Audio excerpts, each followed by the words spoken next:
Strange that happened. Robert, fix your chair so it fits. Coming, my dear. Coming. I think this is how it goes. Next time.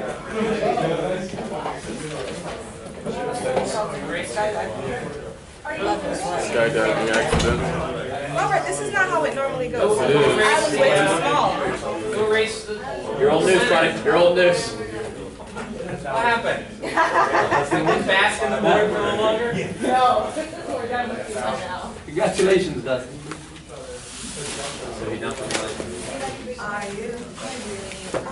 It's all about law now. All right, let's get down to business. It's all about real estate law right now. Where's the signing shop? It's passing around.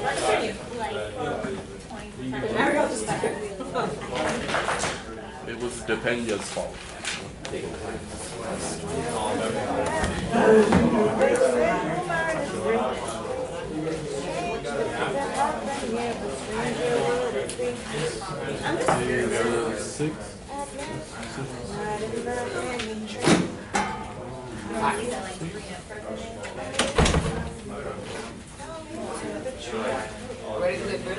You're not gonna sing the whole 5 words. That means you're not gonna do that. I have a lot of focusing to do. Prepare for this step. Your song is depressing me.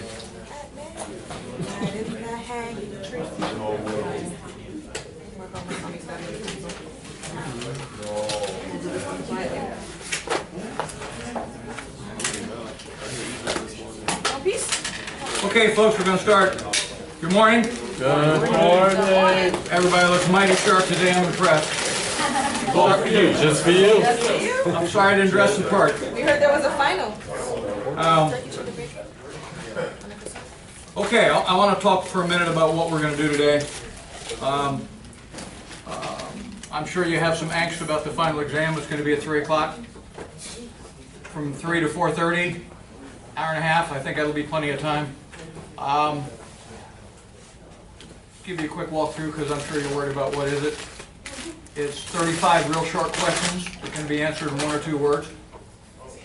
And then there are 5 essays, but not long, not longer than what you've done before. In each case, I'm giving you the break to delete a few questions. So in each case, there'll be things that you can cross out and decide, no, I don't like this one, I don't want to do that, I want to do the other. I hope that helps. So we'll start that at 3. At 2:55, I want to quit. If I haven't shut up, somebody stop me so we can pass out papers and get going. I want to stay timely, and we've got a lot of stuff to cover today, and I'm going to try real hard to stay on schedule. Most importantly, because there are a lot of questions on the exam that come from stuff we're going to cover today. Yeah, really. So Look who it is. I urge you to pay attention. Nothing on the exam comes from things we have not discussed. In other words, we have discussed every single thing you'll see on the exam and in discussions today. The mortgages chapter is long, and we'll probably get, I'm hoping we'll get halfway through it and then do a lunch break, a quick lunch break, and finish it. We'll have 1 more chapter after that, and then we'll start the test. So I'm going to try hard to stay on schedule. I've received an email that I am to remind you all to complete your faculty evaluations. Yeah, evaluations is good too. Evaluations. The date may have already passed. I don't know. I got the memo like 2 weeks ago, and it seemed like it had a short fuse in it. But in any event, if it's still possible, do it. I think that's still open. Yeah. Well, the test is on its way, so if you want good grade. Okay. You still have time to hurt me? It's Okay. that time. All right. Remember that's on camera. Okay. So I want to discuss one thing, one subject that is not directly in the text, but indirectly. I know you know the name of this course is Real Estate Law and Ethics. We haven't done much on ethics, and I want to talk about it for a few minutes, even though we don't have a chapter on that. There have been areas in the text where they've talked about what I call green development and stewardship of the environment and doing right with vacant lands and protecting critters and trees and all that good stuff, and that's important, and that's ethics, and that's ethical development. But we didn't spend much time on it, and the text didn't. Interestingly, I want to quote to you a couple things that are in the syllabus for this course. And I didn't write the syllabus for this course. But it says that we're going to cover ethics as a branch of philosophy applied to business ethics. It said we're going to deal with models of ethical theory, practical use to a business person. Not sure about that. But lastly, and most obtusely, we are going to explain and inculcate the concept of value-driven management as a philosophical theory as well as a practical, analytical, and decision-making tool. Right. I don't have a clue what any of that stuff means. You all probably know a lot more about those terms as business students than I do. So I want to talk for just 5 or 10 minutes about what I think of as ethics applied to real estate law and real estate transactions and real estate development. And it boils down as simply to the thing you've been hearing since you were little kids, and we all did, of do the right thing. Do in a transaction what you'd want the other guy to do to you. Because, and I swear this is true, what goes around comes around. And it's going to come back to bite you if you don't. I want to, just to tie this to a couple of concrete things, I want to go back and look at 2 quickie examples of things that came up in class and questions and comments that y'all made, because I think they focus us clearly on what I'm suggesting you do here. When we looked at deeds, we looked at those deeds to a company called Los Olas Properties, Inc. And Los Olas Properties owned the property and had a foreclosure filed against it, and lost the property in a foreclosure sale to the bank's holding company. And right after that, you saw that there was a closing. The holding company sold the property to the City of Fort Lauderdale Employees Retirement Fund with a special warranty deed. And then right after that, there was a quitclaim deed from Los Olas Properties, likewise, to the City Employment Fund. Robert asked an appropriate question when he said, why did Los Olas Properties give that deed? What was the incentive for giving that deed? And Los Olas Properties gave that deed because it was the right thing to do. They had lost the property already in a foreclosure. It never does any harm to cooperate with the city and the city attorney because they've asked for the deed. It helped out the bank in selling the property, and making the bank happy is always a good thing because you'll be coming back to the bank again. And the point is that they had nothing to lose, and they didn't gain anything directly like give me money, but they gained points, and they gained in their reputation, and made a good situation out of a bad one. And we had another example when we looked at that survey of the Keys property. Yes, sir. I had a quick question. If they wouldn't have done a quitclaim deed, would the bank would have just issued a special warranty deed? Well, Or no, the bank gave a special warranty deed, thank you, because it had only owned the property for a month and acquired it in a foreclosure, and you certainly don't want to warrant the title all the way back for the last 200 years when you've only owned it for a month and got it in a foreclosure where there can be some title hiccups. As a matter of belt and suspenders, the title company asked for a quitclaim deed from all those properties, even though their interest had been eliminated in the foreclosure. It's always a nice thing to have a deed from them too, to clean up any loose ends or any interest they may have. They didn't have to give it, nobody could make them give it, but they did to be good guys and to help out the city and to help out the bank, because it didn't hurt. And I want to go on to a similar example. When we talked about that survey of the property in the Keys. And you remember it was surrounded on 3 sides by roads and had a building in the middle. And by quirk, 2 vacant lots across the street, this lot 6 and 7, had gotten included in the legal description in the sales contract. And when we got the survey, we discovered, whoa, there are 2 free lots in here that we never thought we were getting. And the buyer decided, okay, never mind. I never really intended to get those lots. I can't really use them. It's a windfall that I'm not entitled to. So the buyer agreed, let's amend the contract and give them back and say, no, they're not included in the deal. And Mark asked me, why would they do that? Why would they give up 2 free $100,000 each lots that were in the deal that they never knew were in the deal and were a windfall? The reason they did it is because they weren't really entitled to them. They had never planned to get them. We were not in the property they looked at.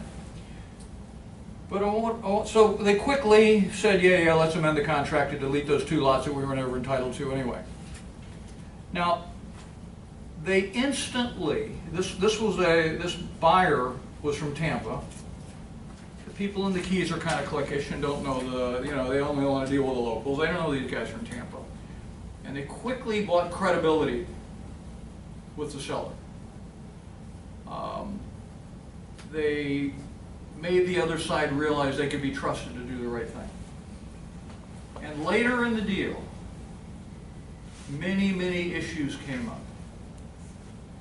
that the buyer had earned points and was able to use them. Never had to say, hey, I gave you those 2 lots back. But had problems and needed extensions. And the seller immediately accommodated and gave them all the extensions they needed because they had done a good thing for them that they didn't have to do. After the closing, they needed a rezoning. And the seller's new property was right across the street. And the seller was out there lobbying with neighbors saying, let's cooperate with this rezoning. Let's help these guys. These are good guys. And what I'm saying to you is that sometimes you have a little edge up on somebody where you can stick it to them. And it ain't worth it. You're going to be so much better off if you do the correct, proper thing you know is right, because you'll need a favor from them down the road. And you want to be able to go back to them. And you want them to think they want to help you rather than they want to pay you back. Want to pay you back bad for having hurt them. So the point of this is that if you continue to do business that way, people are going to want to do business with you. And the word's going to get around. That you're trustworthy, that you can be counted on to do what's right. And if you do that, you're going to get to do more deals, bigger deals, better deals. People are going to come seek you out. People are going to bring you good deals because they want to do business with you. Rather than, oh God, burn me twice. You burned me once, you're not burning me again. I'll never do another deal with you. There was a big commercial developer in Coral Gables back in the 80s who was doing all kinds of property deals.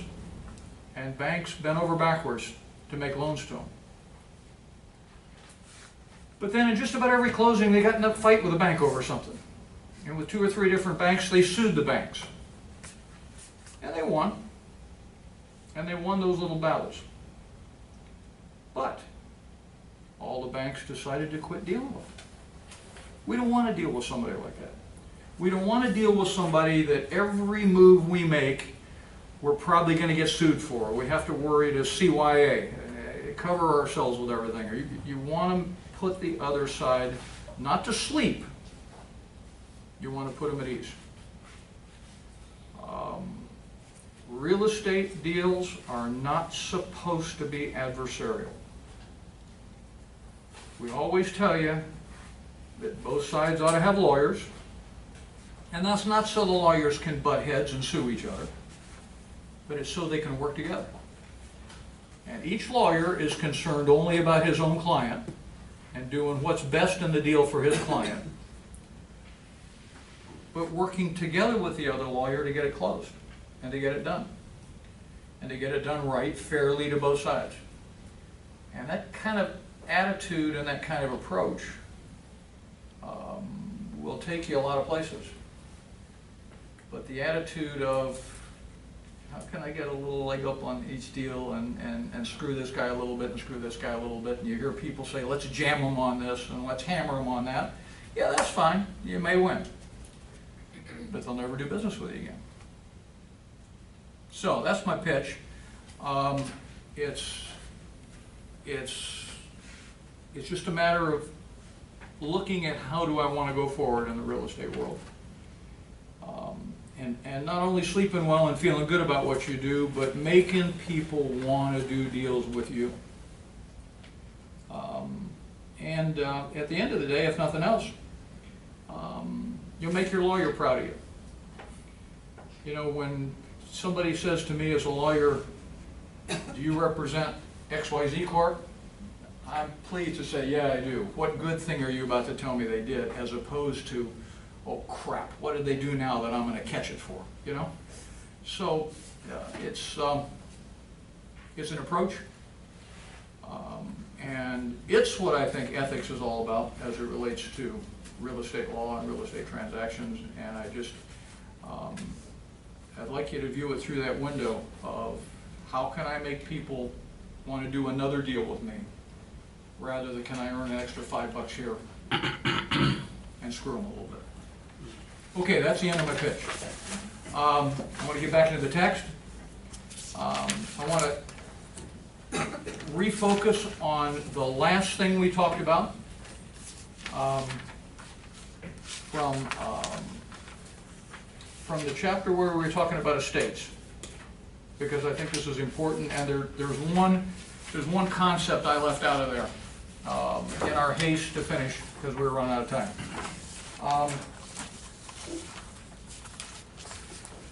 Not that you're going to be doing estates or administering estates. I want to approach this once again from the concept of you might buy property from an estate, and what do you need to worry about? And we talked a little bit about there's going to be a personal representative appointed in an estate, and that's who you're going to deal with. And that the personal representative gets letters of administration, and that's where the court gives him the authority to do a deal. And you're going to want to see his letters of administration. You're going to want to check and make sure that they're still in effect. Check the court file. Make sure the estate wasn't closed 2 years ago, and it's still open, and it is still the PR. The last thing that I didn't mention in haste was you need to be sure that the estate taxes have been paid. This is huge, because estates owe estate taxes, and estate taxes are liens on all the property in the estate.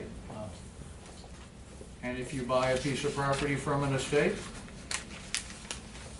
and the estate has not filed its estate tax return and paid its estate taxes, you can be buying a piece of property with the estate tax lien on there, and you're responsible for it. So simply put, now these are things that your title examiner will worry about, your lawyer will worry about, your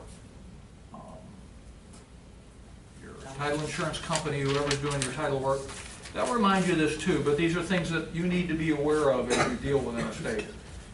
That, how do I know their estate's still open? that the PR still has power. Have they paid their estate taxes? Does he have the power to sell? We talked about you might have to get a court order of sale. So that to me is a context in which I think you might be dealing with estates that I think you need to focus on a little bit. Okay, and that's it for that chapter. Now I want to move to chapter 19. Chapter 19 is called the recording process. It's short, and I'm going to try to keep it short so we can move on to more important chapters. But this is the concept of why do we record documents? What is the recording process? What does it mean? What effect does it have on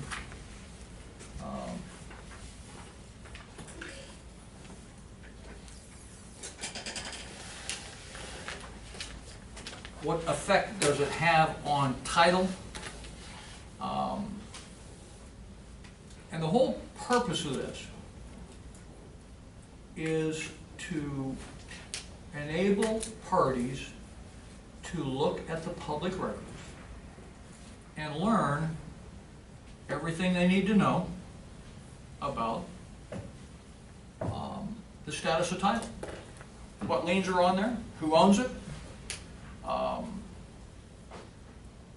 Obviously, if you get a deed to a piece of property, you want to record it to protect your interests.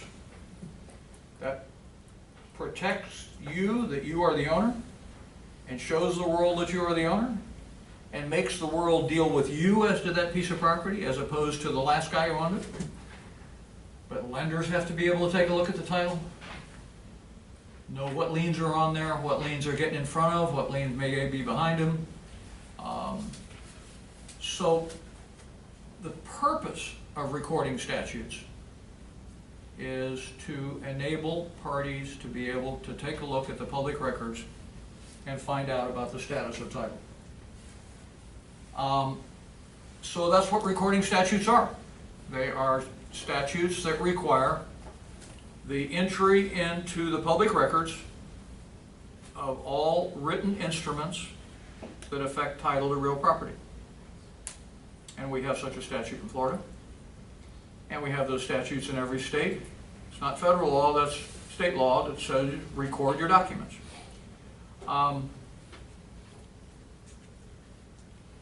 There are two concepts behind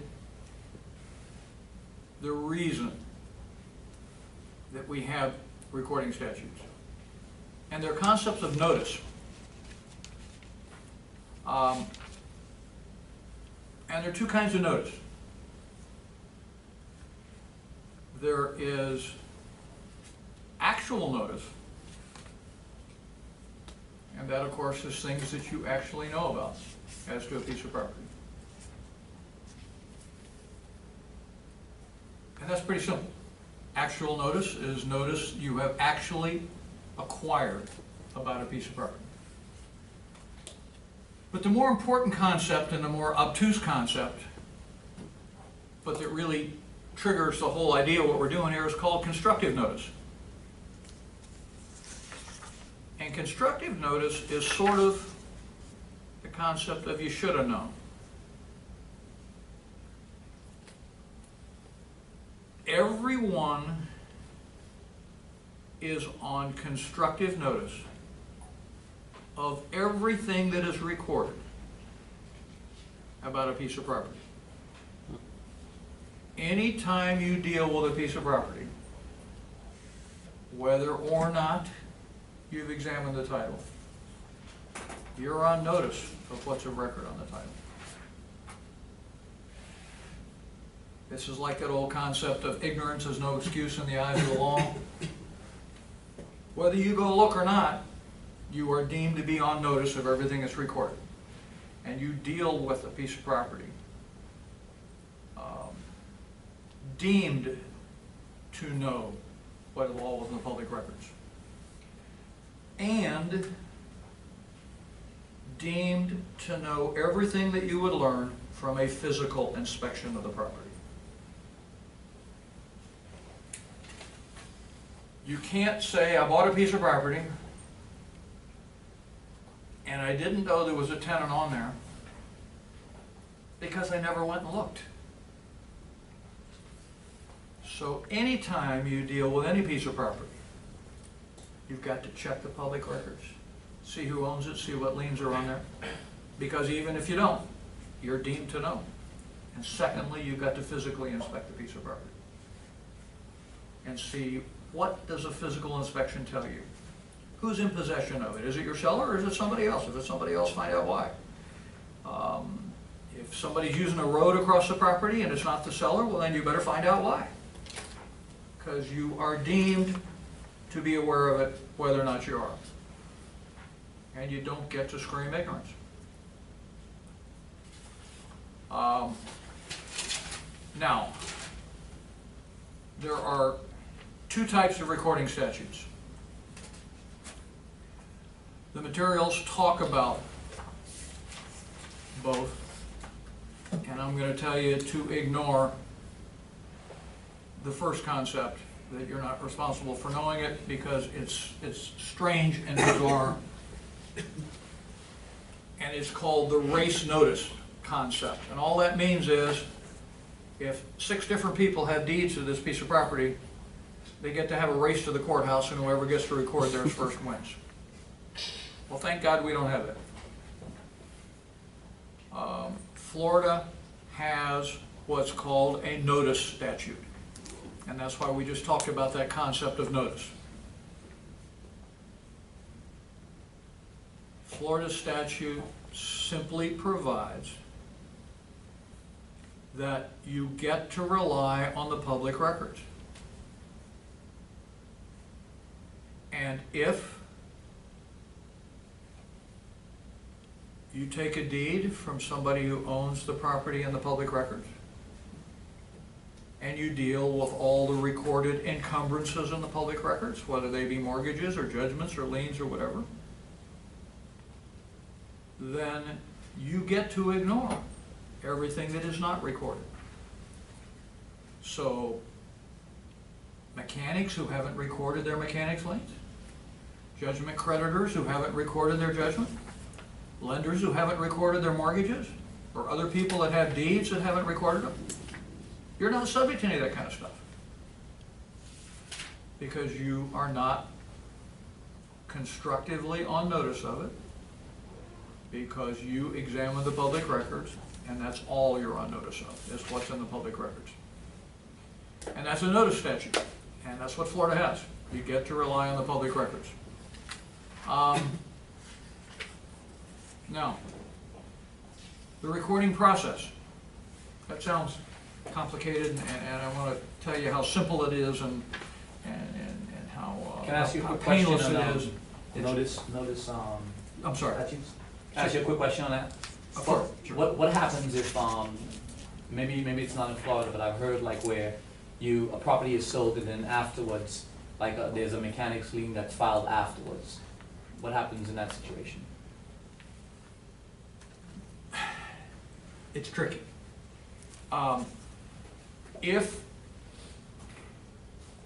as a part of title examination, the title examiner determines that work has been done within the last 90 days on the property, because as you know, a mechanic can only file a lien for 90 days after he's worked on it.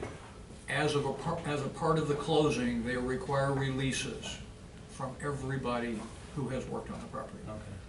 And then the title insurance policy will protect you against it. Will protect the buyer against that. Okay. Sometimes it falls through the cracks, and that's what a title policy protects you against. But yes, it is quite possible that a mechanic's lien can be filed later and can be binding, even though it's filed after you recorded your deed. And the reason for that is a kind of confusing concept of relation back that I don't want to get off into, but have you understand this. Mechanics liens, although they are effective when they're recorded, their priority relates back to when they started work on the job. And that would be, in our case, before the deed, if the work was done. So only in that case is there a mechanics liens, is there a concept of relation back. Everybody else takes their priority pretty much as they record and recording order.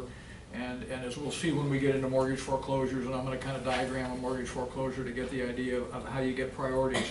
That basically, everybody who's recorded in front of you has priority over you, and everybody who's recorded after you loses to you, except in those cases where there's some reason that their priority relates back. And a mechanics lien is one of the few things that relates back to when the work began, as opposed to later when the lien is filed. And that's why you get releases from all these guys, because if you have a release from the guy, he can't file he can file a lien, but it's void if you already have a release from him that says I've been paid in full. So the buyer will have to know that improvements were made to the property. So do we expect for the seller to tell us that? That's why it's important for. Candidly, if everybody's following the law, there was a notice of commencement recorded in the public records. And that notice of commencement tells you that construction began. And that would be before your deed, and that would tell you work has been done, and that you need to get a release from the GC of that job and all the subs who filed notices to owner, and you go through the entire procedure as if it were a full-blown construction job wind-up, if you see a recorded notice of commencement. So you can be put on notice of that two ways, actually 3 ways. One is actual notice, I found out he did the work. The other would be constructive notice, if you walked out there and looked like it was a construction site, as opposed to, I never went on. In other words, if they didn't record a notice of commencement, but if it looked like a construction site, then you'd be on constructive notice that work had been done. And thirdly, if you get a title policy, the title policy is going to require enough releases that the title company will then insure the buyer against any liens that could arise from that. In addition, there's a closing document done at every closing by a seller that's an affidavit where the seller says, I swear that no work has been done in the last 90 days for which I haven't paid.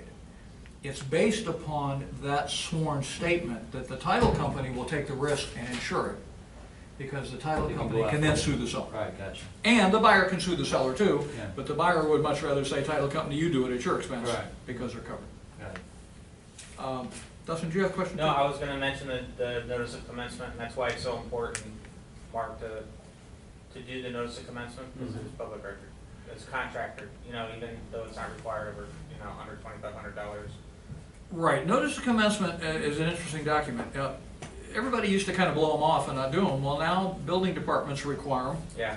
Right, for To anything get- above 25. to get a permit. Yeah. Or to get a first inspection, one or the other. They function differently. Some won't give you a permit without one, and of course, we all raise Right. hell over that because we don't want to record notice of commencement and then have our permit denied. Yeah. So the better procedure is, and I think First Coral inspection. Springs for sure does, before you can have your first inspection, you got to show them that you filed a notice. But at least then you got a permit, then you file a notice of commencement, because you're going to do it, you're really going to do a job. And then they won't do the first inspection and sign off, and then you can't get draws on your construction loan and all that stuff until you have it. In addition, the construction lender makes you file one. They do it for a different reason.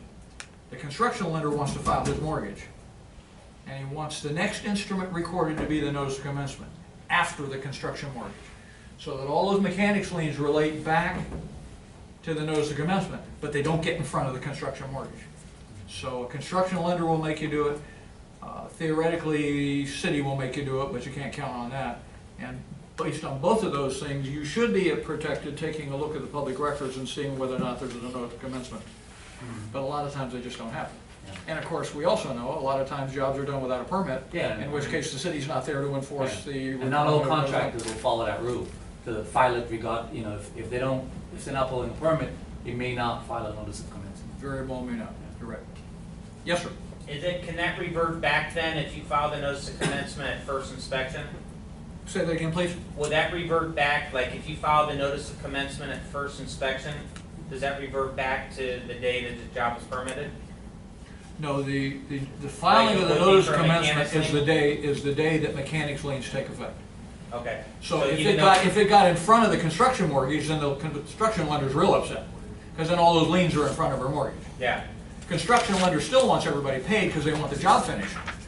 The liens can't really hurt the construction lender's first lien position. I just didn't know if that could revert back like it would on a mechanic's lien for 90 days, whereas if it's required at first inspection, if it can revert back to like the day of the permit, or the day of the first. Candidly, the law says that it relates back to the day the first work was done on the job, which often is before the notice of commencement. And that can be bad. But that's why we have a conclusive statute that says that if you file a notice of commencement, the law conclusively states that that's the beginning of your construction, even if you started earlier, Right. and therefore mechanics liens can't relate back any further than the notice of commencement, if you file one. If you don't file one, then it's all weird about when did the work begin. But a mechanics lien is effective when it's filed, but its priority relates back to when the work began, and again, you're right, that can be before closing and can cause some problems. Okay, now, recording process, though, I want to put you at ease about how simple this is. This sounds like an awful thing. Very simply, almost across the street, the governmental center has the recording department on the first floor. You walk in there with your deed, or your mortgage, or your easement, or whatever it is you're going to record, and you hand it to them. And then they tell you what the recording fees are. And the recording fees are based on the number of pages of your instrument. Recording fees are the same for every type instrument based on the number of pages. Whether it's a 2-page mortgage or a 2-page deed, it's $18.50, $10 for the first page, $8.50 for each subsequent page. So you pay a recording fee based on the number of pages. But there are all kinds of other taxes that apply to certain instruments, and you pay those too. There's stamps due on a deed. There are intangible taxes and stamps due on a mortgage, so that there can be other fees. But you're simply paying the recording costs of recording that instrument. The clerk takes that instrument from you, microfilms it, assigns it an OR book and page. You remember we looked at those deeds and they all had OR book and pages on them? That's where they're actually going to be recorded. And then the recording clerk hands you the original instrument back, and that's it. You got your deed. You've got your mortgage. You're holding it. You've got proof that it's been recorded because it's got stamps all over it, recorded in the public records, OR book and page, all that crud is all over there, and that you actually have the original instrument. And the original instrument's important. If you file a mortgage foreclosure, you've got to give that original mortgage to the court. Deed, it's important to have your original deed among your important papers, but the point is you're getting it back. And it's just that simple. I mean, it's not a, like getting something filed in Tallahassee and waiting months to see if you get it back or something. They're going to hand it right back to you. It really is a simple, not scary process. Yes, sir. Real quick, what is OR? What does that mean? Okay, OR means official records. Okay. Now, I'm glad you asked that. For 50 years, all of our documents have been recorded in a certain official records book. Each official records book is 10,000 pages long. At a certain page, which is 1,000 pages long. So each time they run out of a book, they go to another book. And we have official records book 20,000 page 40 something. And that's where your instrument is actually recorded. Effective at the end of this month, they're doing away with the official records book and page. I don't know why. They are. Run out of space. Now the recording of your instrument, it's record data is simply what's called the clerk's file number. An instrument will say, let's see, we'll be starting in 15. An instrument is going to say now 15 dash and a number. And the first guy will be instrument number 15-01. And the next guy will be 02. And what it's done is it's done away with the page references. So that, in other words, if that first instrument was 40 pages long, it's still instrument number 01. And the next guy who records with his 60 pages is instrument number 002. So apparently data entry or computer tracking or something, they've decided that this is outmoded, this OR book and page, and this is an easier way to keep track of instruments.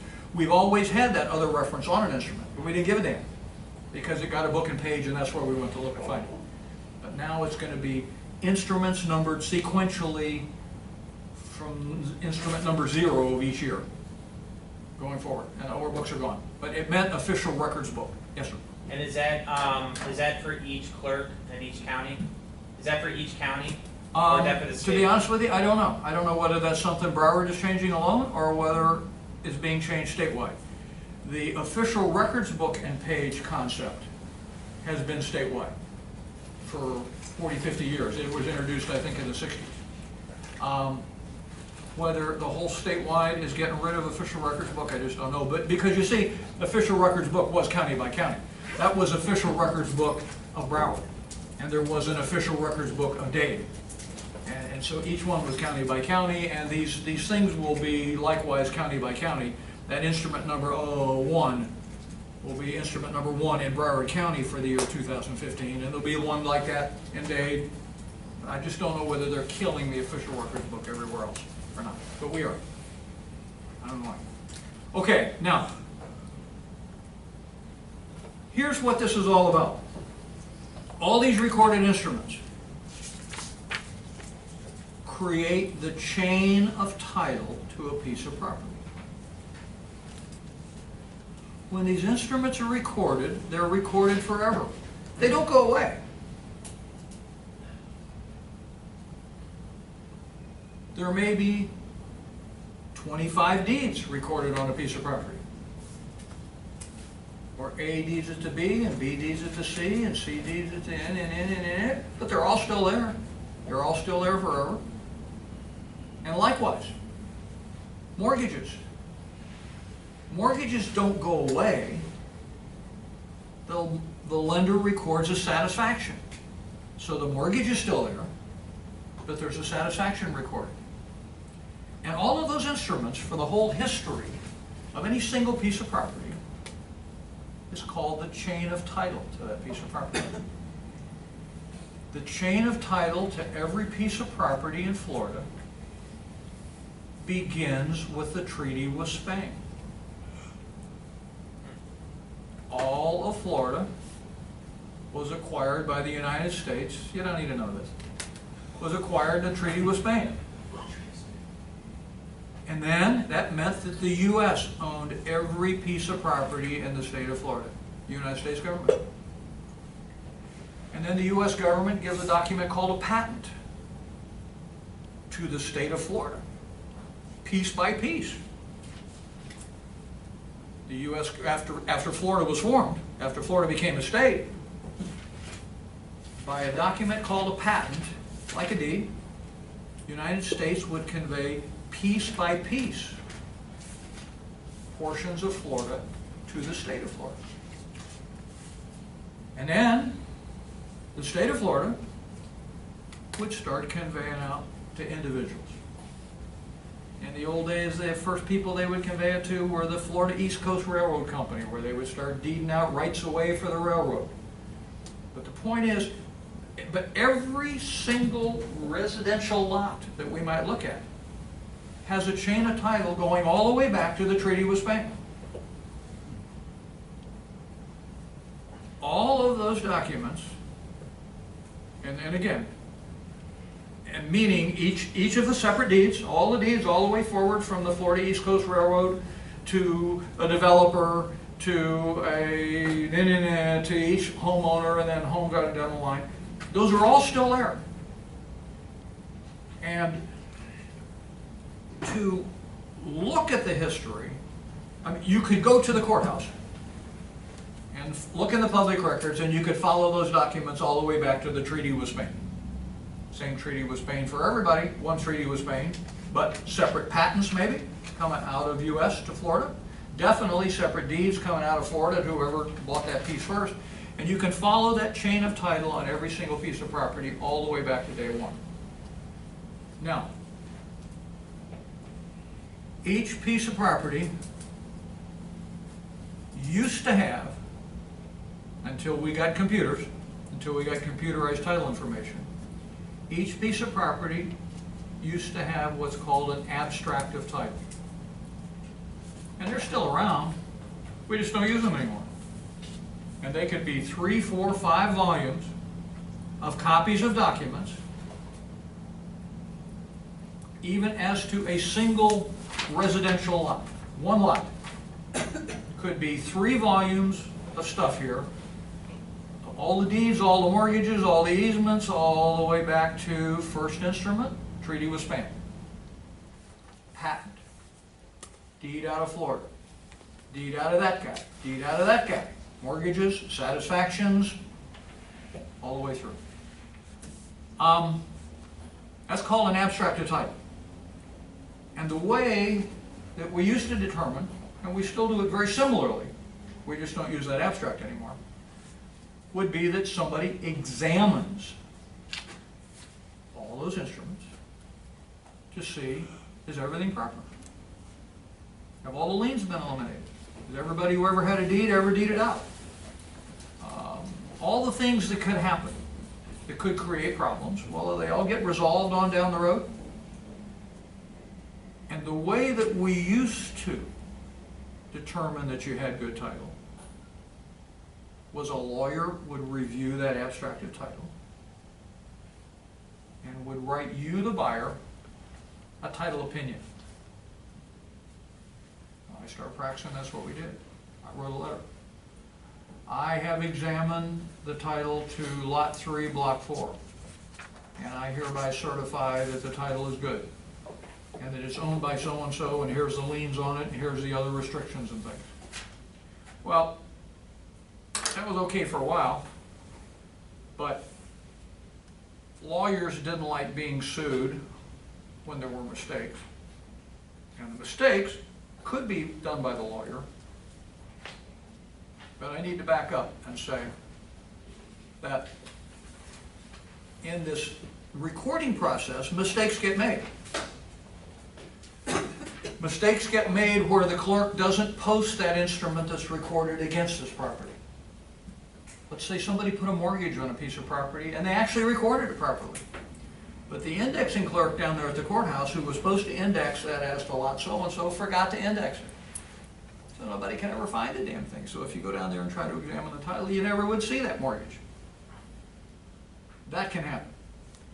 And there can be mistakes in instruments where they reverse the lot and block. Block 3, lot 2. Well, they do it as lot 3, block 2. That gets instruments filed wrong. So things can get screwed up in the public records where even the best title examiner who examines the public records and writes you a title opinion and says your title is good, well, it may or may not be, because there may be some other instruments recorded out there that he just couldn't find. As transactions grew and as the huge volume of number of instruments recorded grew, it became not feasible for lawyers to be issuing those opinions. Frankly, the ability of clients to sue the lawyer and recover if he made a mistake. Lawyers individually didn't have deep enough pockets that they could take care of that if they blew a title exam on a $10 million property. But often, the lawyer hadn't made a mistake at all, and it was the clerk who hadn't indexed the stuff properly, and there might be another lien out there that is recorded, but it didn't get picked up for the lawyer to see it in the abstract. So the concept of title insurance came along. And title insurance is what we use now. And what that's about is that is a insurance company, an underwriter, a title insurance company insures the buyer, the owner, or insures a lender that the title is good. So title insurance is an indemnity contract where the title insurer agrees to repay you whatever you have invested in a piece of property if in fact your title is no good, or it can insure a mortgage to guarantee a lender that a lender has a first lien, but if it turns out there's another prior lien, well, it indemnifies the lender against that.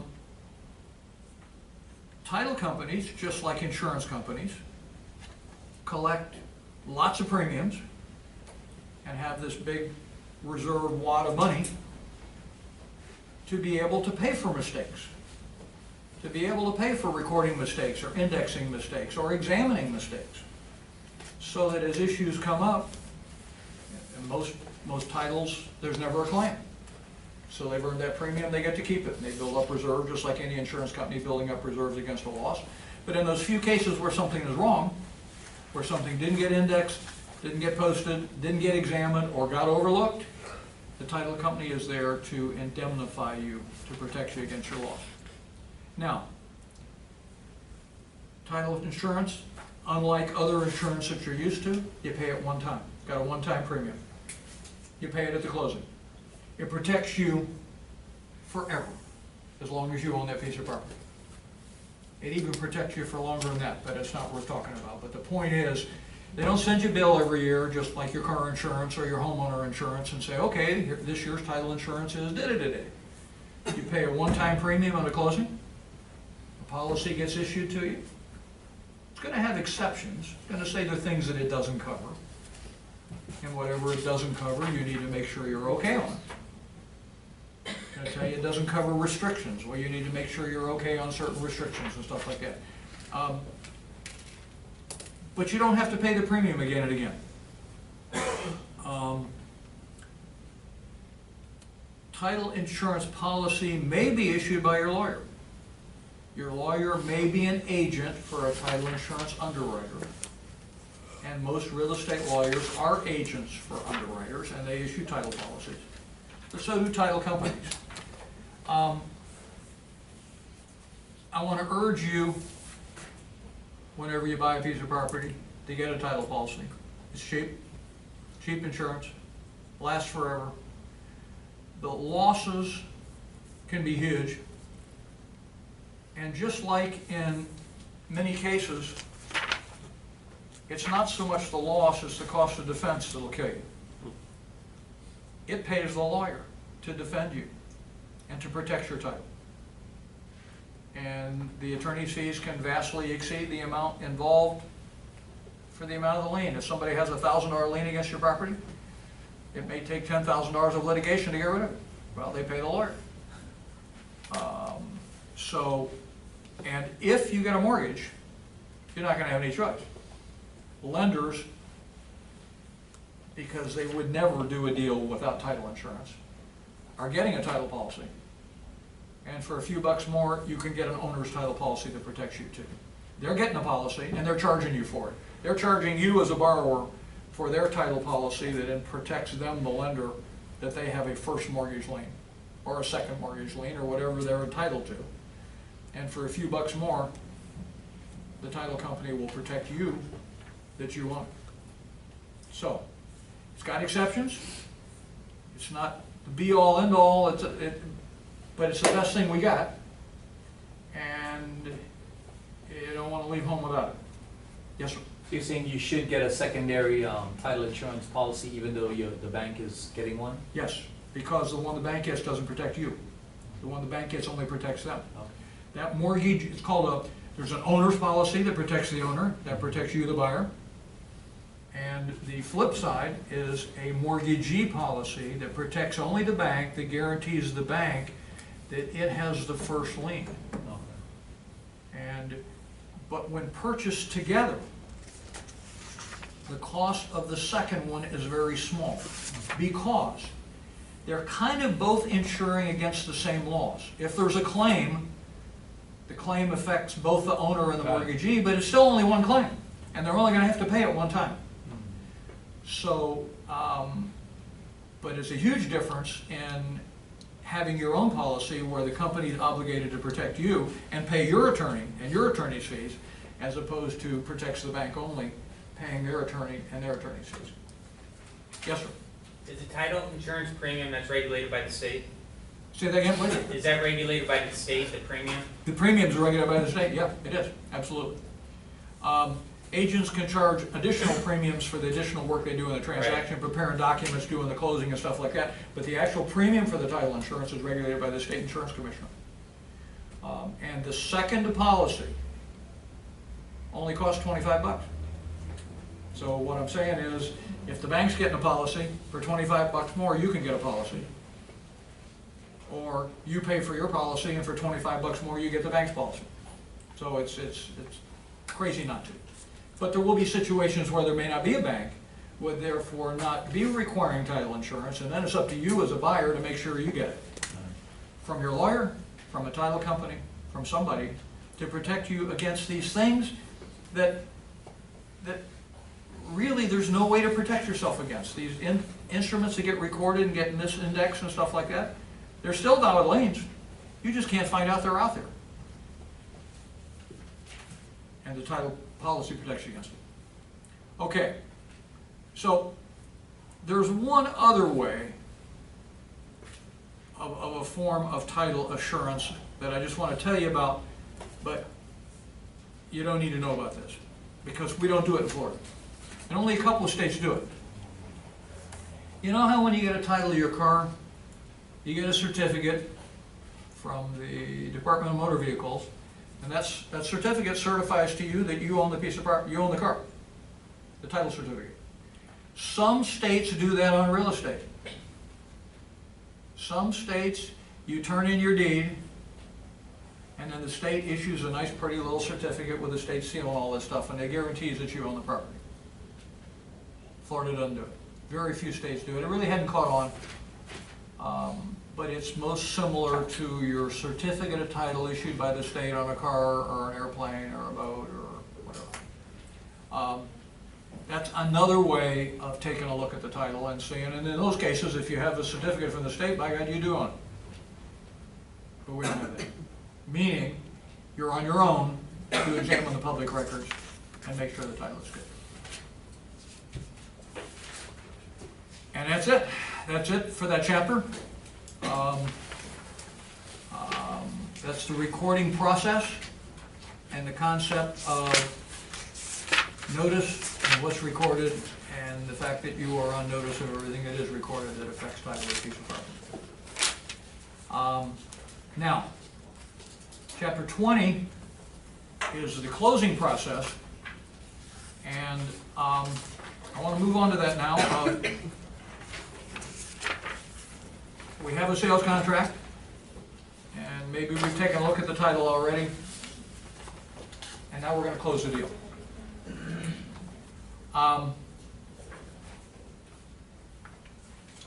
Closing. Also the word settlement. Words are used interchangeably. We'll find out where that word settlement came from in a few minutes, but we call it a closing. The text talks about what it calls a conference type closing. And that's what we call a sit-down closing. Sit-downs don't happen so much anymore, but it's the concept of bring everybody together, buyer, seller, broker, lawyers, title company, lender, everybody, put them all in a room, and everybody do all your stuff, get all your documents signed, and pass your money around, and have a closing. But do it all together simultaneously, and that's the traditional concept of a sit-down closing. That's what we're going to talk about. There was another type called an escrow closing, and that was the chapter we skipped because we don't do those in Florida. And they're done in California, and they're done other places, and then that concept, it's like you have an escrow agent like has a basket and everybody sends all their stuff in. Seller sends in his deeds, buyer sends in his money, everybody sends in their documents, and then when they've got everything, then he passes them out to everybody. But the parties don't ever get together, you don't sit down, you don't have a conference type sit-down closing where you exchange instruments and money. We don't do that. Now, I have to say to you that this traditional concept of everybody sit down is getting diluted. People are too damn busy anymore. You can't find a time that two lawyers and Mr. and Mrs. Buyer and Mr. and Mrs. Seller and the two brokers and the lender and everybody, you can't even find a time anymore they can all come together where somebody doesn't have a conflict. Yeah. So, in sort of a perfect world, that's what you want, and that's what you expect, and that's what you're shooting for, but you don't often get it. So closings are done kind of piecemeal. You know, go sign it up with a lender, or the seller signs his stuff and sends them in, or the buyer sends his money in, and but the concept is there for it all to happen at one time at least, whether everybody can sit down together or not. So viewing that in that concept of what if we get everybody together, which is what we'd like to do, the materials I want to walk you through what happens in the closing. And it talks about who's going to be at the closing. And the first person it talks about is the broker.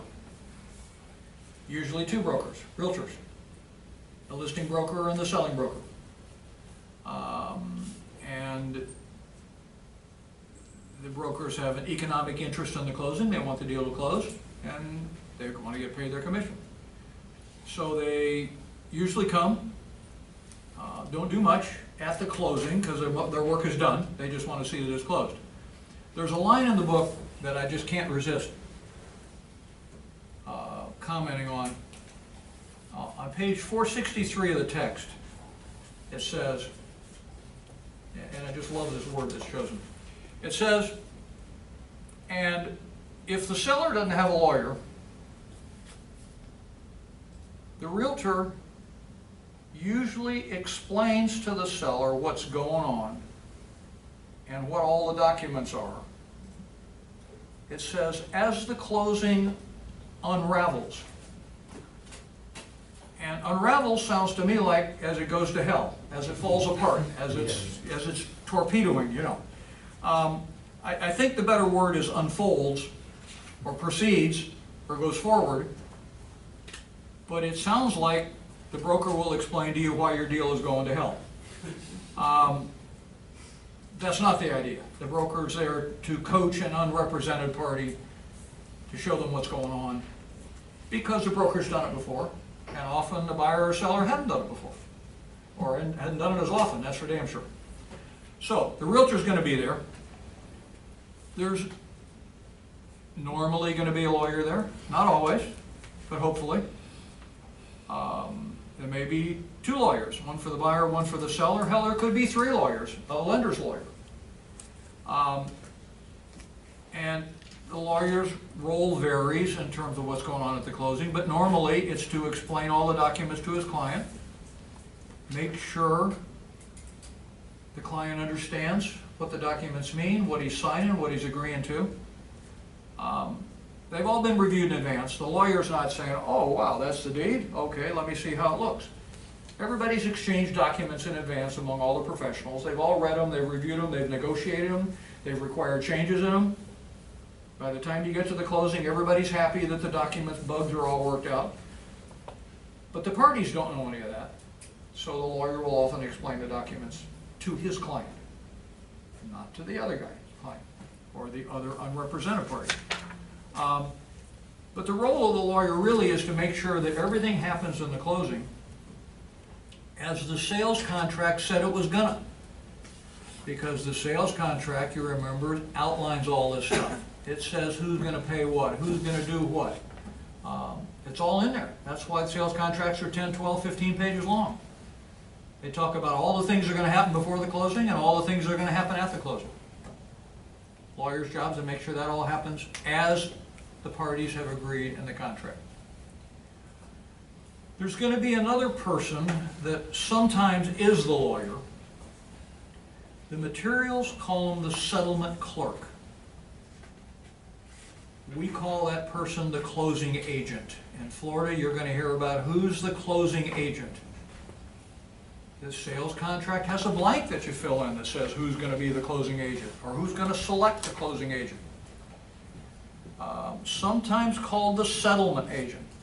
because that word settlement is creeping in and taking the place of closing more and more often.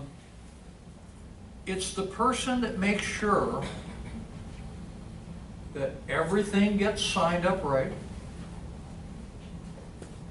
that everything gets recorded that needs to be recorded.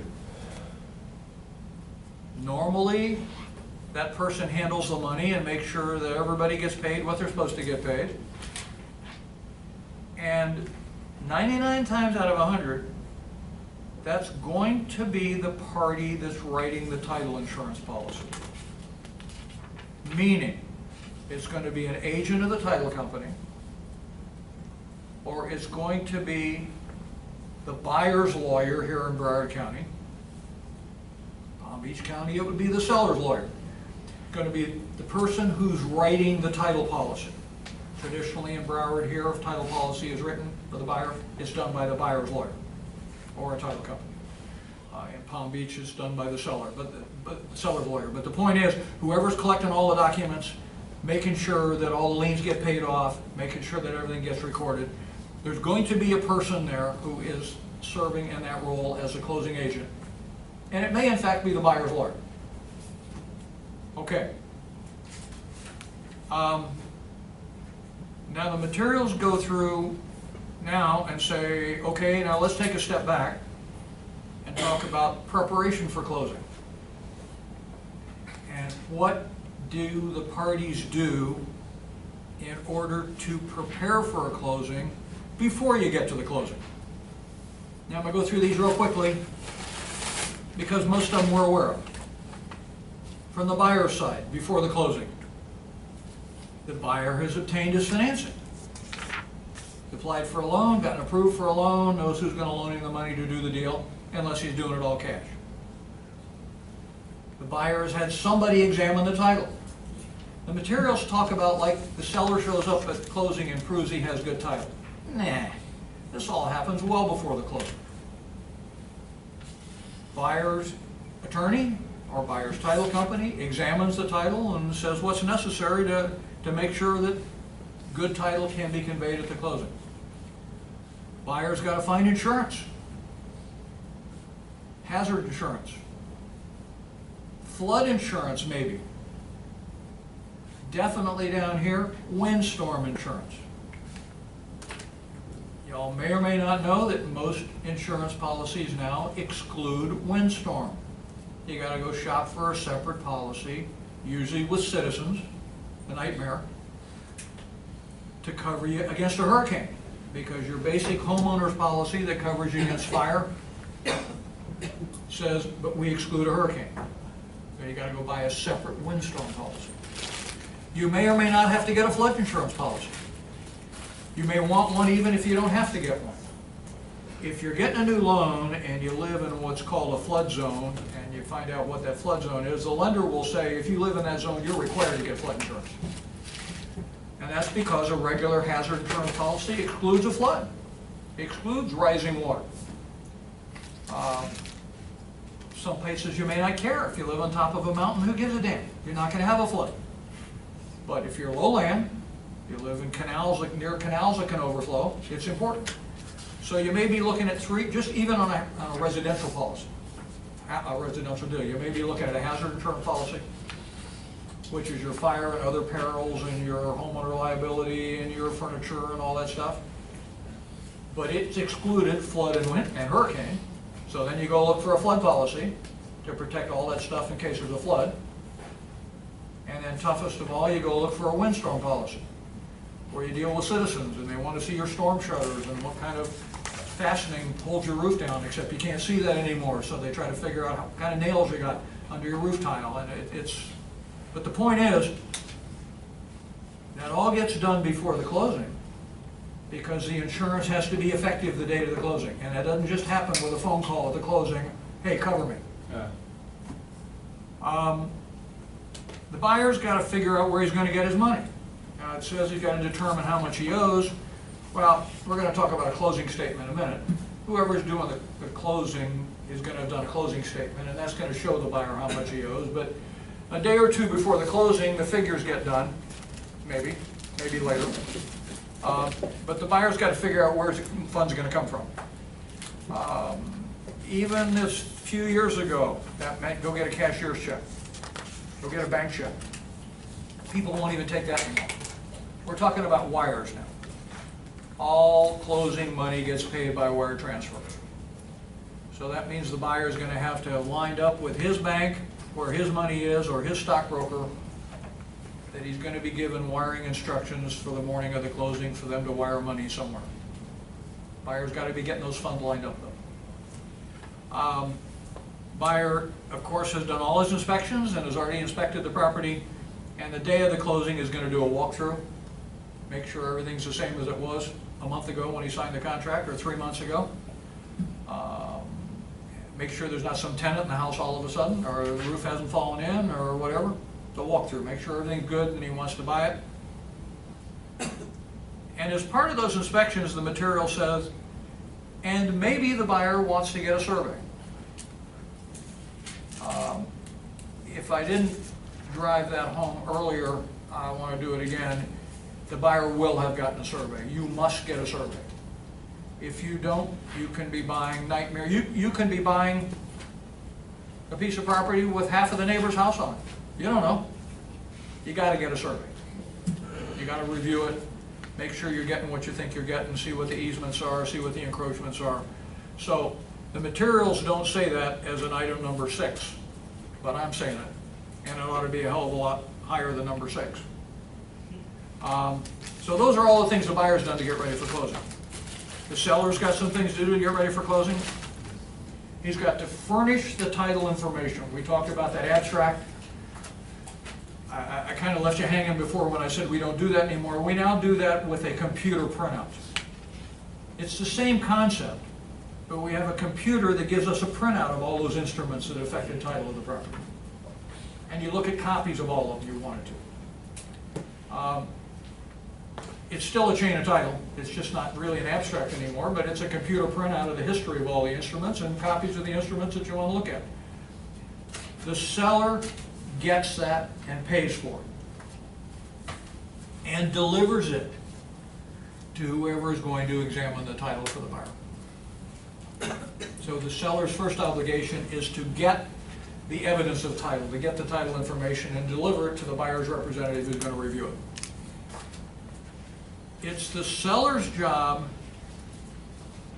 universally, everywhere, to prepare his deed. Without exception. Every jurisdiction, every county in Florida, every state. Traditionally, the seller's job at a closing, as you know, is to give a deed, and it's the seller's job to get that deed prepared somewhere. That deed is the practice of law. Preparing the deed is the practice of law.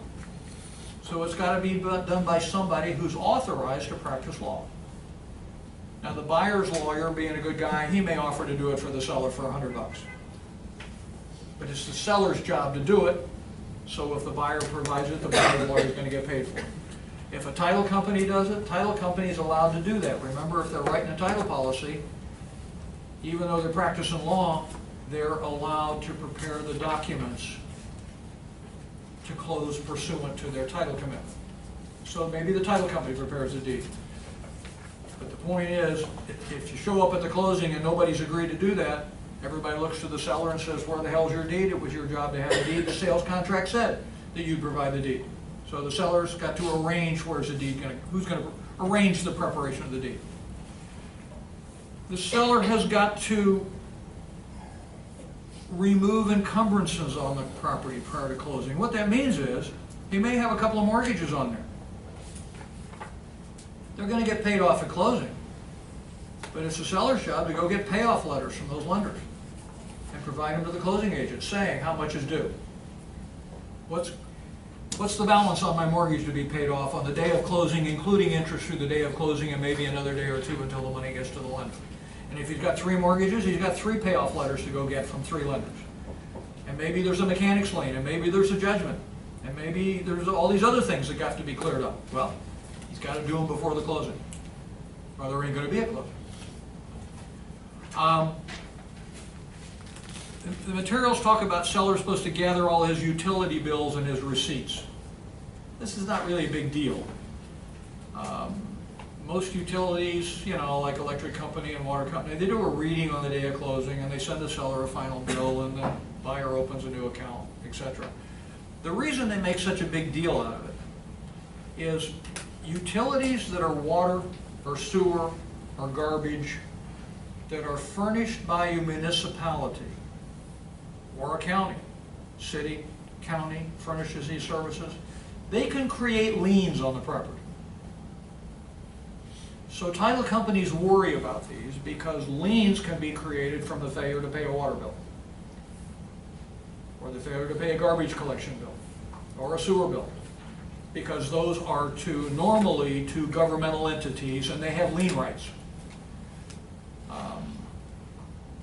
It's also important because if those bills don't get paid, service can get denied. It used to be the case that if the seller hadn't paid FPL, the buyer couldn't get electricity until the seller's bill was paid, and might have to pay a seller's bill. They quit doing that kind of stuff. But those utility services furnished by governmental entities, it's important to arrange final billings and transfers, because otherwise liens can arise on the property that title insurance might protect you against, but you don't want. And lastly, the materials say the seller may have to bring certain certificates to the closing. One of these that was really bass-backwards was the seller is supposed to bring a certificate to the closing showing that there are no termites in his house. That's something the buyer did 6 weeks ago. The buyer sent a termite inspector out there, and he's paying. He wants to know there are no termites in the house. But the concept of bring all these things to closing and we'll take a look at them then and see if it's okay, it doesn't happen that way. All this stuff gets arranged in advance. But we're talking here about whose job is it to deal with it. There may be some certificates or something that the seller's supposed to bring. I don't really know what they are. Okay, now, what happens at the closing?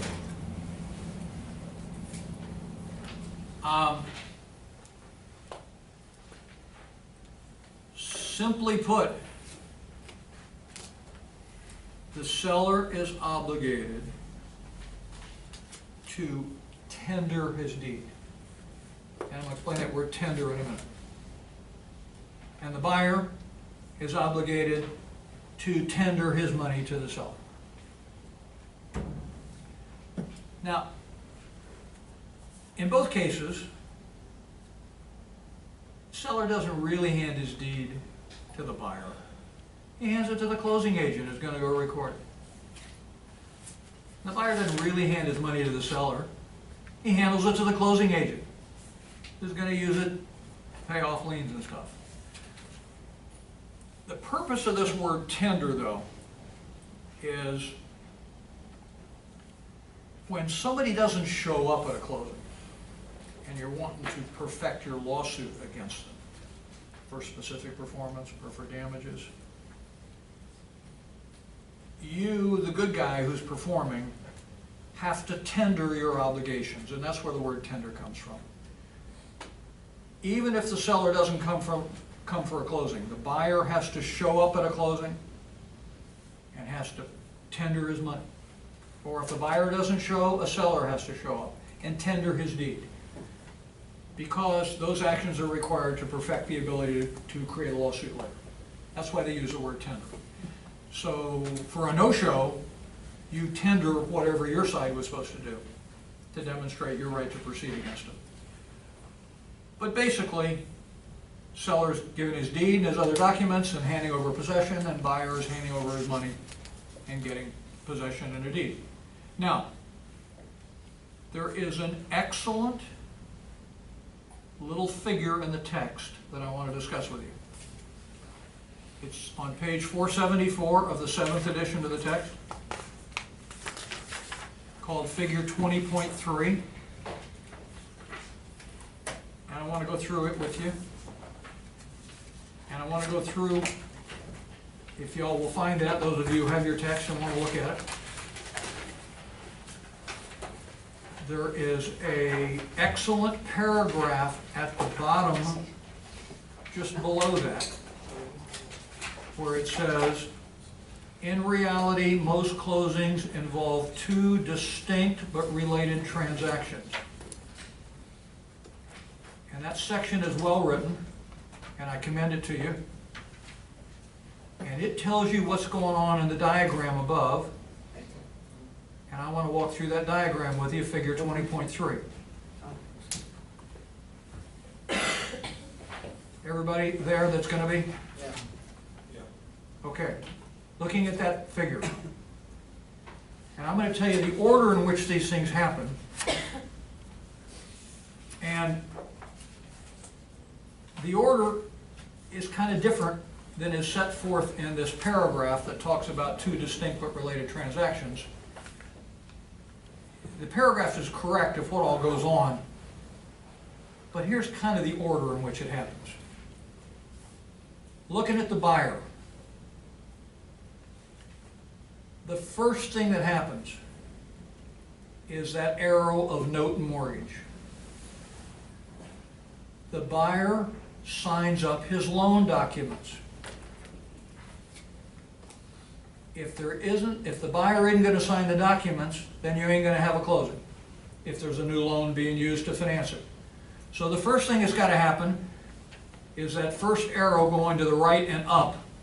Note and mortgage, number one, buyer's got to sign a note and mortgage and all of his other gazillion loan documents and give them to the bank, which is the buyer's lending institution. That's number one.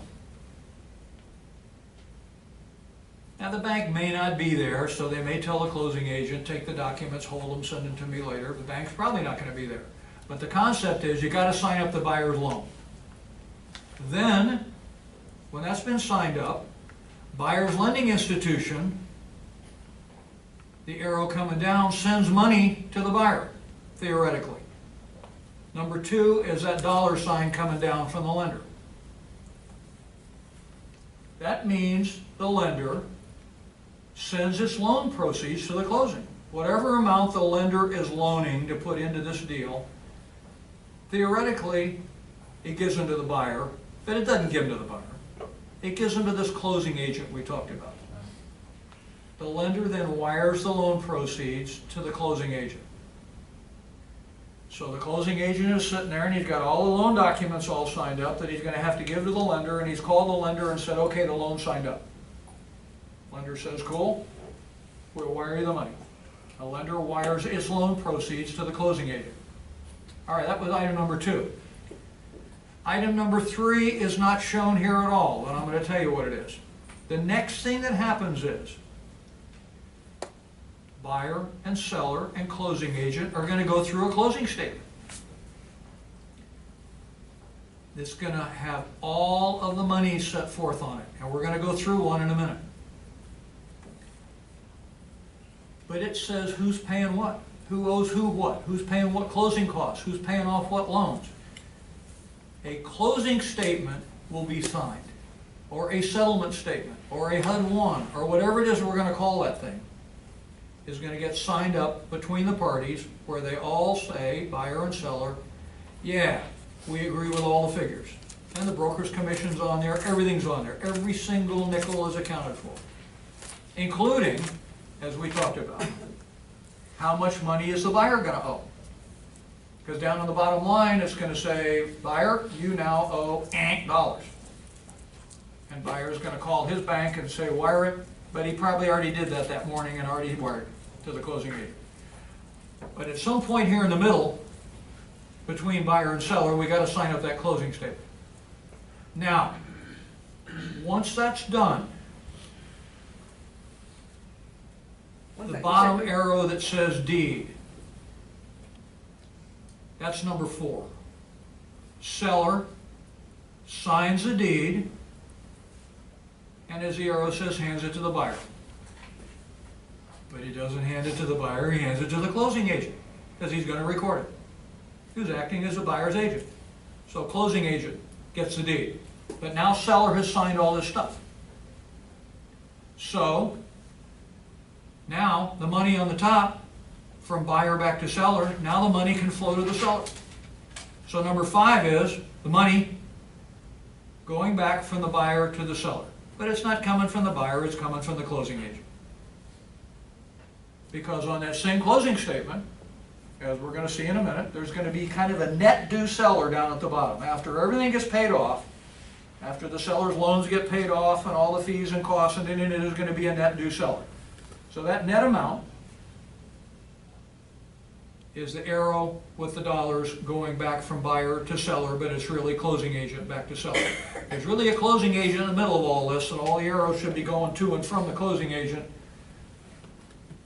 But simplistically, this is whose stuff it is moving across. Now, the arrow now going from the seller up to seller's lending institution. Seller's lending institution means who seller's existing mortgage with. Seller had a mortgage on the house that's going to get paid off. That's not a new mortgage. The buyer's lending institution on the right, that's a brand new mortgage, we just signed it up. But the seller had an old mortgage that's got to get paid off.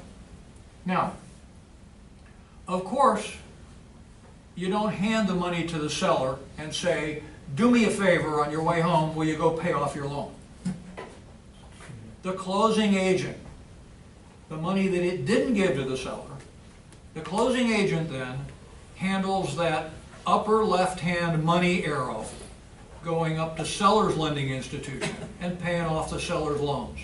First loan, second loan, home equity loan, all the seller's mortgages. There could be 3 of those up there. Money flows that way, seller's loans get paid off. Number 7 is this thing called cancellation of mortgage.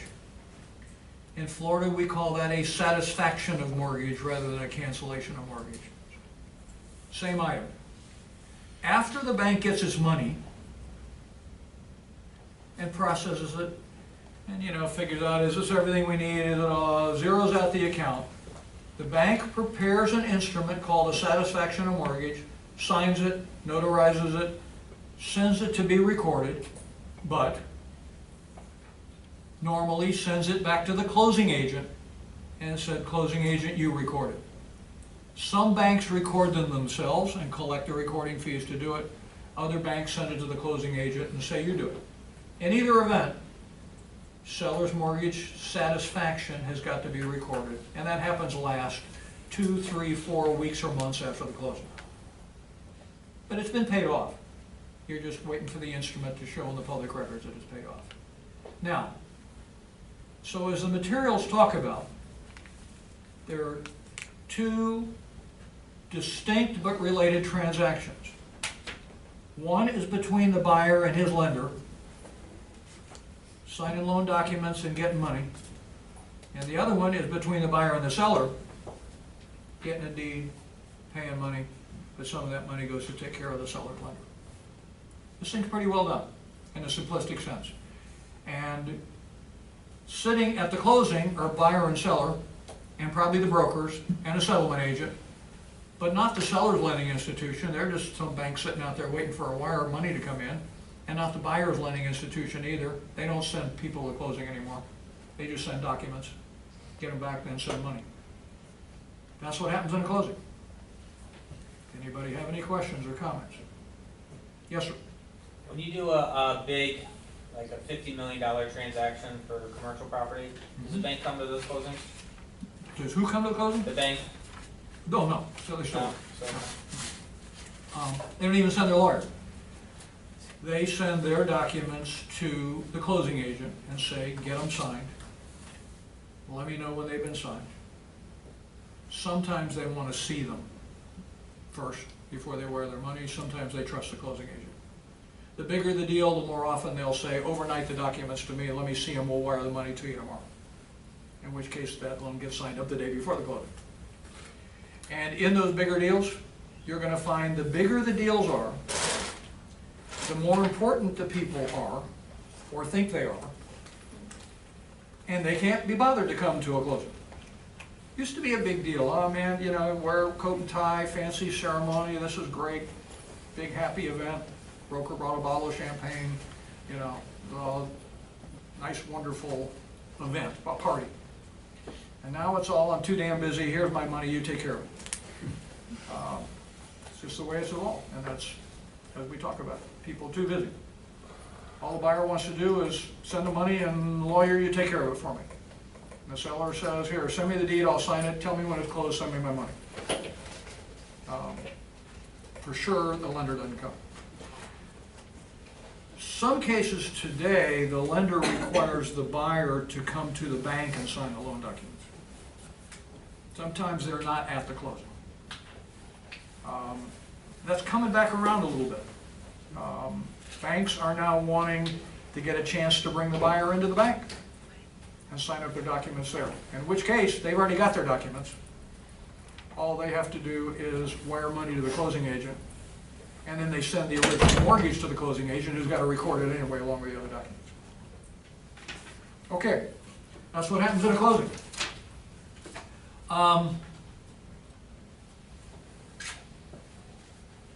Now,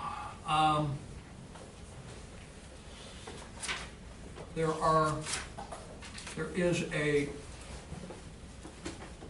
law that affects a lot of what we do in a closing. You remember we talked about real estate law is usually state law, and it is, except in this one respect. There's a federal law called RESPA, R-E-S-P-A. It's the Real Estate Settlement Procedures Act. It's an acronym, Real Estate Settlement Procedures Act. It permeates almost all closings today, has changed closings. It's got some well-intentioned provisions, and its breadth is far beyond what it says it does.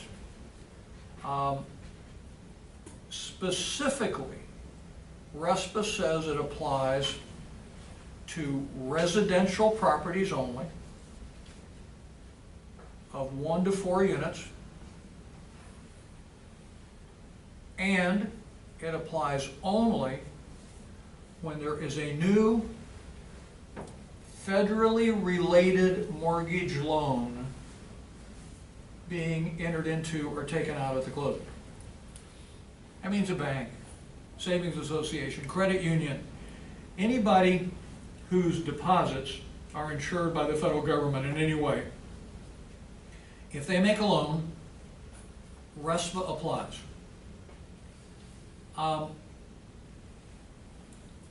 There are a couple, and what I mean by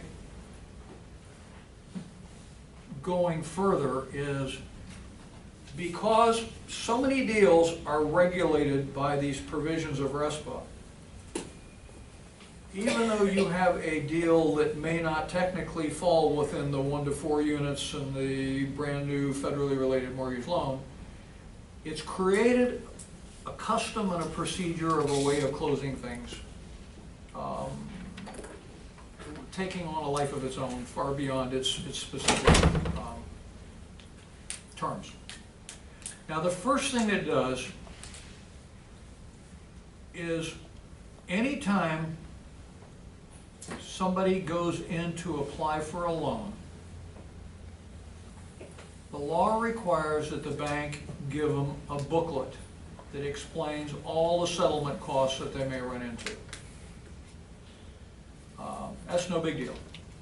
But you got to sign a document that says, yeah, we got the settlement booklet. In addition, as a part of the application, it requires the lender to specifically, as to the buyer's deal, we're talking about the buyer now because it's the buyer who's going out to get a new loan, to disclose to the buyer all of the closing costs and settlement costs that the buyer may encounter. Not just the closing costs directly related to the loan, you know, credit report and stuff like that, but all of the closing costs. Title insurance, what a survey may cost, and what a termite inspection may cost. And basically, even though the bank may not be involved in these things, The bank is required to, this is consumer protection, to educate the consumer of here's what's coming, you've gotten into a deal, we want to prepare you for all of the closing costs you may encounter. Thirdly, and perhaps most importantly, RESPA has said that any deal that closes under the terms of RESPA, a new federal loan on a 1 to 4 unit residential property, must use a closing statement and a